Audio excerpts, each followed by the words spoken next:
Deutsch lernen durch Hören. Betrügt ihr gerade?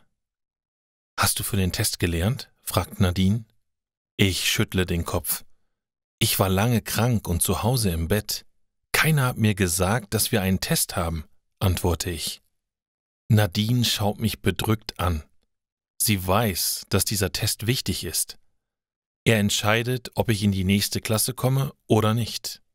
Geografie ist nicht meine Stärke.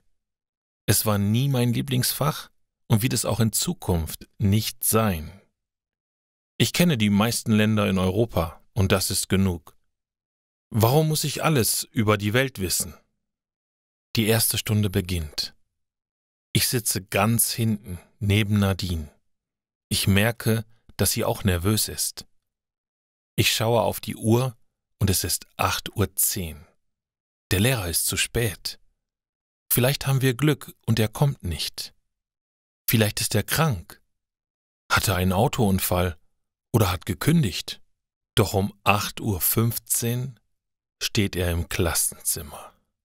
Er wirkt gestresst. Der Lehrer klopft mit seinen Händen auf den Holztisch und wischt sich dann die Haare aus dem Gesicht. Er sagt: »So, entschuldigt meine Verspätung. Der Zug ist auf den Gleisen stehen geblieben und erst 10 Minuten später wieder weitergefahren. Ich wusste nicht, dass er mit dem Zug in die Schule kommt. Vor dem Gebäude ist ein Parkplatz für die Lehrer und ich habe immer geglaubt, dass alle Lehrer ein Auto haben.« Er teilt die Tests aus. Ich schreibe meinen Namen auf das Papier und lese mir die Fragen durch. Es sind leichte Fragen. Ich fühle mich gut und weiß, dass ich das schaffen werde. Ich fülle alle Fragen aus.